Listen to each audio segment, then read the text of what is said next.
Welcome to the Nightcap. It's your girl, Carolina Sanchez, and we talk about relationships and love here on the show all the time. But what about work relationships? Is that office flirtation okay?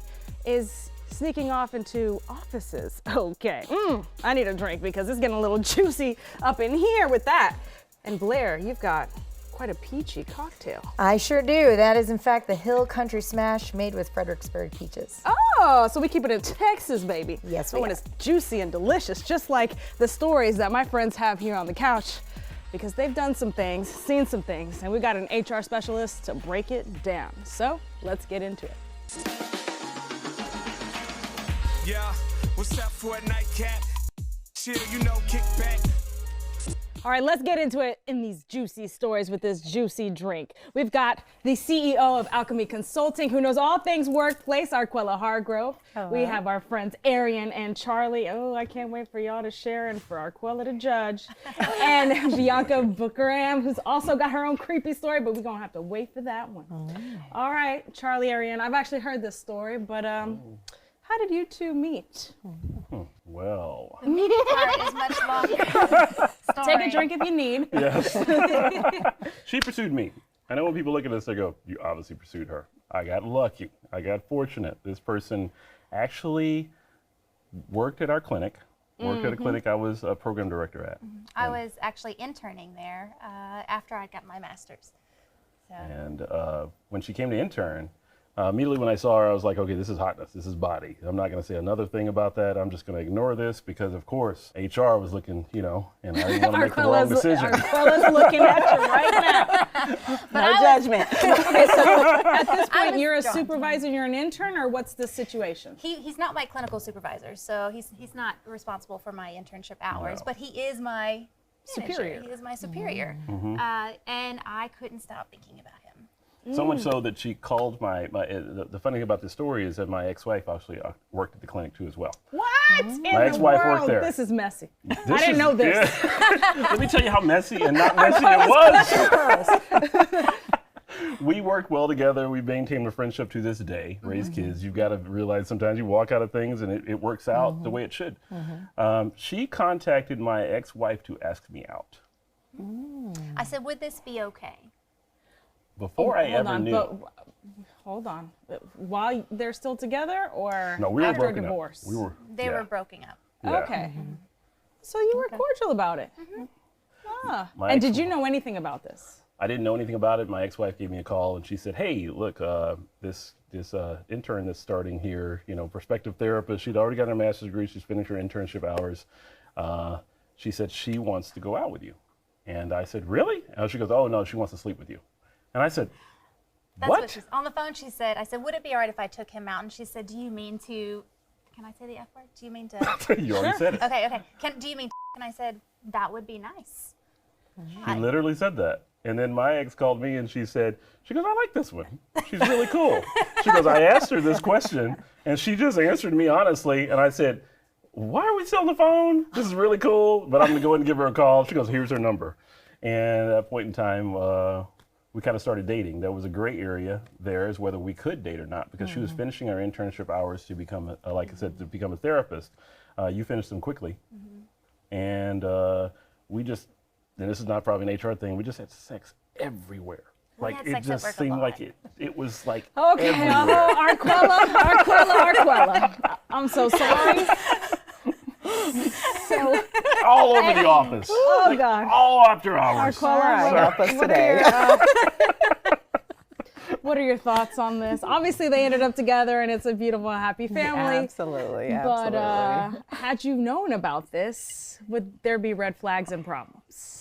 Absolutely. I like to say when you think about, again, definitely was consensual. Okay.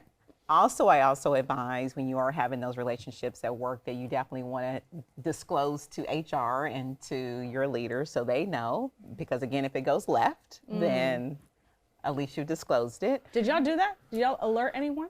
We did eventually. actually. She alerted our supervisor at that Yeah. point in time after we went on the first date. She's very by the book. Okay. I wasn't concerned about any of that. Okay. I was tequila, get on my floor in the office because that's how it happened the Lord. first time. But she had already contacted HR and let them know what was going to be happening Friday night with tequila. No, she didn't just say that.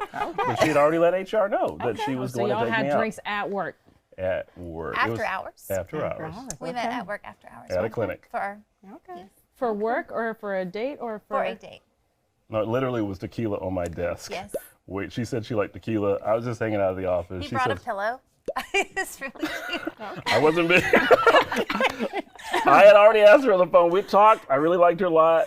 I said, I don't want to come at you like this because, of course, there's a power differential there, and I didn't want her You feeling do have that. to be careful of that. I mean, as a man, you're going to feel that anyway. You have to be real careful. And she's a very talented therapist. I mean, she's number one out of her class out of 1,500 people. Wow. So I was looking at her career and saying I didn't want to do something that affected her career because you don't know what's going to happen later. Right. You know, done this, but it ended up working out well. I was just drinking tequila at work, and she said, "Can I stop by?" She was very assertive in her process to get us to getting to know each other. So, Wait, so Arquella, when you hear that he's superior, you Drinking hear tequila there's at been work? drinking What at was work, happening? meeting there after hours. I'm just seeing all the red flags. I know, fly. I we had every red We flag. had them all. We Yeah, really like did. the HR lady's coming in here like, I'm coming in. I like how sorry. Arian's like, I did everything by the book. Like, no, ma'am, no, you didn't.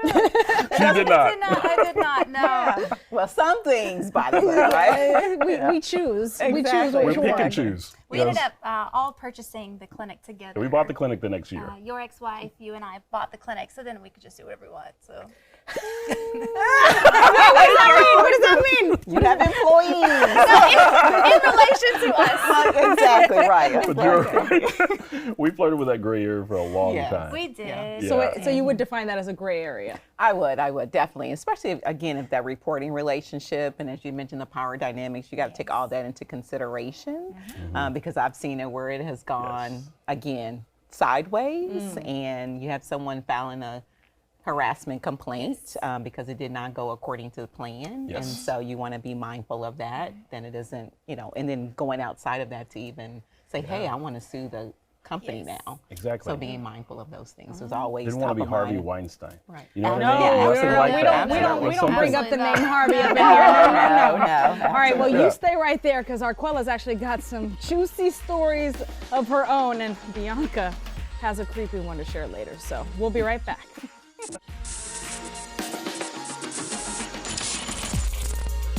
Welcome back to the Nightcap. We've been talking about workplace romances and flings and things that could go wrong. But I want to ask people on the couch about their messy stories. We've got Bianca here, who's still yet to share. We've got Charlie and Ariane, who we just heard about tequila, sex everywhere, and Arquella Hargrove, who knows all things workplace, CEO of Alchemy Group, Consulting. You have experienced some stories, not experienced yourself, but had people come up and say some terrible things that happen at work. You got anything to share? Oh, yeah. So I tell people I've been in HR since I was 12. So I probably have heard and seen everything.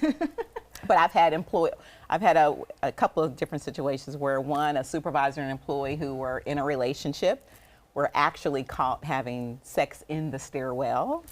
So they were asked to leave the company. Asked to leave the company. They were asked to the, leave. Not the stairwell? I mean, just the whole company, huh? Okay. Not just the office. Okay, Not just the stairwell, just the whole company. Okay. Fired. All They right. just were not appropriate and just impacting the team. Okay. So they were asked to leave, and I've had it where employee and another employee that both were having a relationship, it did not go according to plan, and so unfortunately one filed a harassment complaint against the other, and there was no findings because again we did find out that it was a relationship that was had. So yes, it was consensual.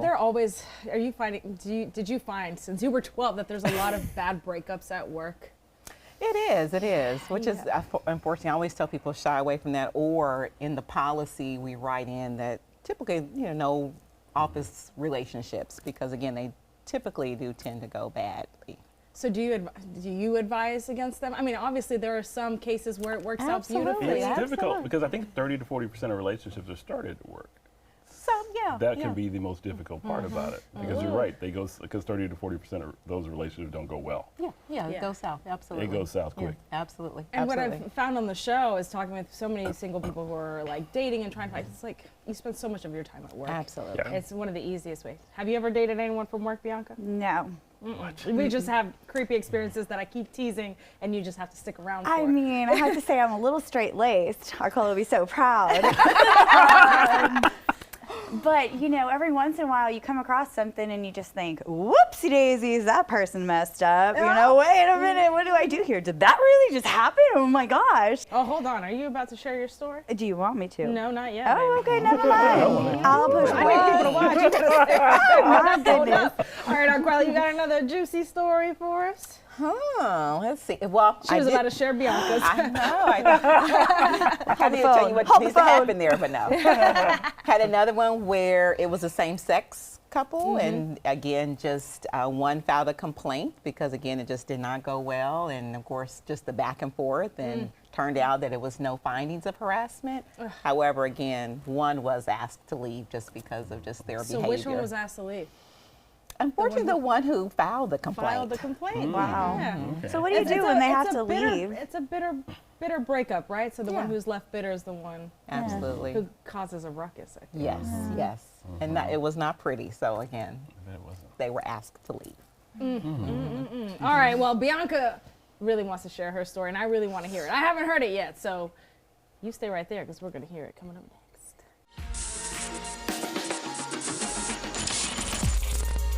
Welcome back to the Nightcap. We've been talking about romances in the workplace and how they can go wrong. We saw this TikTok video and we had to show it, so check it out. Here are 4 signs that a coworker likes you. The first sign is they always ask you, do you need help? Do you need anything? I can, just go grab it for you really quick. That's one of those signs where they might just be trying to kick it. Another sign is you catch them looking at you all the time. They are literally staring at you, like you can feel it. But majority of the time, you look and they're like, that's a sign. Third sign is you get special treatment while your other coworkers don't. That usually means you are in control some way, somehow, because they are really that into you. So that's a third sign. The fourth sign is compliments. Oh, the compliments, honey. Those compliments just keep on coming. And you're just like, oh, thank you. Oh, thank you. Oh, thank you. In all reality, they're trying to let you know, I see you, I embrace your presence, and you, darling, are everything, and you are the reason why I come to work. But those are 4 signs, okay, that your coworker is into you, likes you. I don't know about you, but I love compliments. Go ahead and give them to me, baby. All right, we've been talking about it with Arquella Hargrove, Arian, and Charlie, and Bianca. Now, did any of those signs appear with this creepy person in your past? It was so crazy, right? So you're kind of like behind the scenes, in the scenes, and it did. It happened with a compliment. That's how it first began. And I thought at first this man was icy cold, no interest whatsoever. And next thing I know, he looks down at my nails and he goes, is that a French manicure? And I thought, yeah, it is. Thanks for noticing. It's so nice of you. Not a big deal. We're not going anywhere with this. It's just a French manicure. Cool. Older white man. Is this a coworker or? At this point, we're kind of in the trenches together doing some disaster response. So you meet people from your industry in different cities and you're actually traveling to a certain location. So they showed up at the location, we showed up at the location. And you're representing your company at that point, so you have to make sure you put your best foot forward, and it was in the middle of a natural disaster, so we had sirens going off, we were all losing our power, we were all losing all of our, electronic signals and all of that above. So, you make friends really quickly, like, hey, can I get you out of this disaster? Like, what do you need? I'm here for you. Not, hey, what are your nails doing? You're right. Like, okay, cool. I see you. And the next thing you know, he's sitting next to me and we're both like, trying to send an email to some important people. And he just leans over and I'm wearing ripped jeans and he licks my knee on the part where my skin is showing and then bites me. And mind you, this is an older man, probably around 67 years old with a pretty large social media following in the 2 millions-ish. And I just looked over, I said, okay.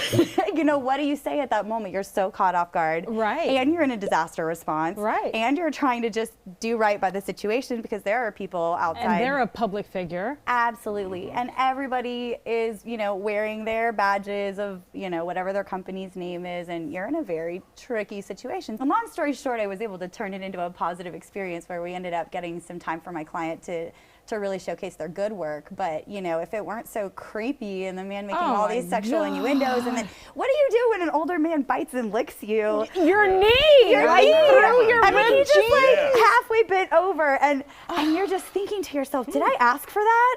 Or how did I invite that? And I hate that, like, we become, you know, we're like, how did we invite this? How did I do this?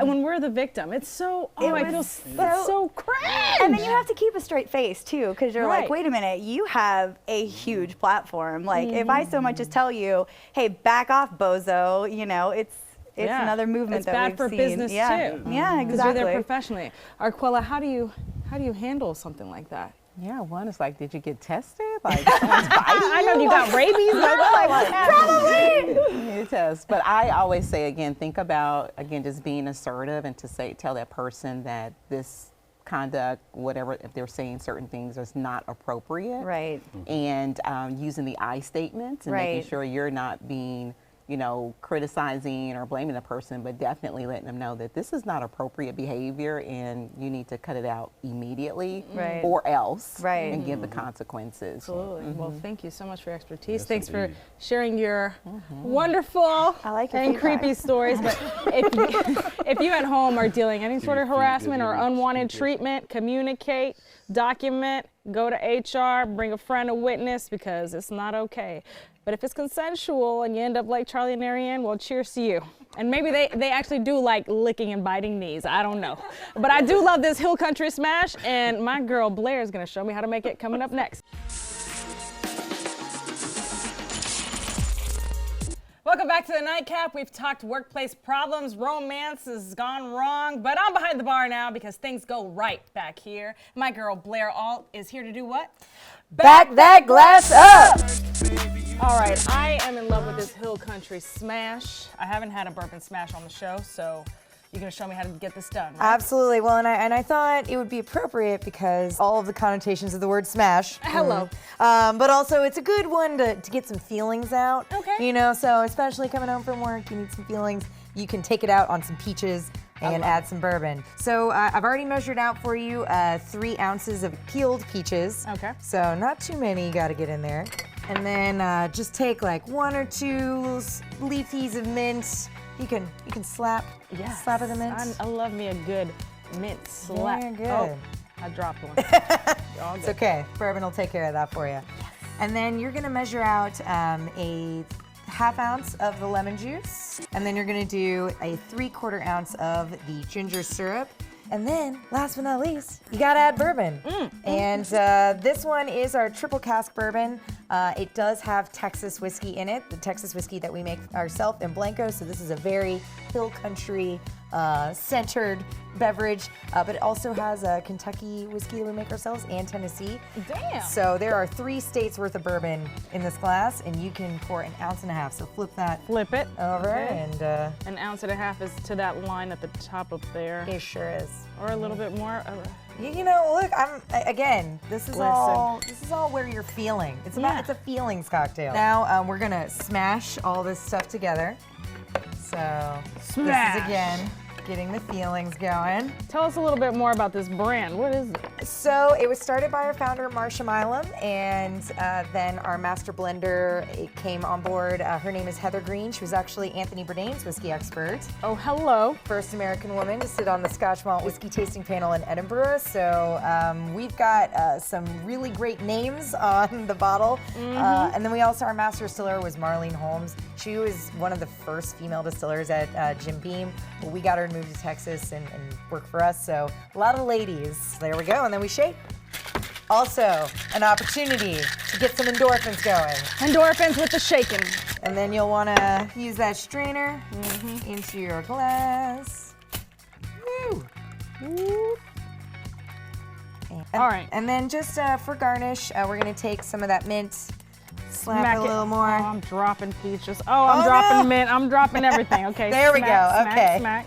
And then we'll take your cocktail skewer. I like to go through the mint leaves first, and then through the fruit. Ooh, I've never been shown how to do a And garnish. then, This is you cool. can rest it on top, and it'll float on top for you. Cheers. Cheers. That's beautiful. Oh yeah, that's what I'm talking about. That essence of that mint came through. That Yeah. ginger's hitting. Yeah, I need to be by the pool, baby. Okay. I mean, this is a Texas summer drink, and Yes. anyone who tries to tell me bourbon doesn't belong in summer drinks or that bourbon isn't year-round, well, I give you the Hill Country Smash. Ugh. It's quite the smash hit, right? Oh, Come on. oh. Come on, people. Oh, there we go. Listen, Yay. no smashing at work, right? Art Quella? No smashing at work, all right? Or on the job. Unless your names are Charlie and Ariane, and then just take over the entire, Still into smashing. take over the clinic, buy it out, hit up the ex-wife and buy it with her. I don't know, it's crazy, it's crazy. All right, I hope you enjoyed your night with us. We'll see you guys next time. Cheers. Cheers.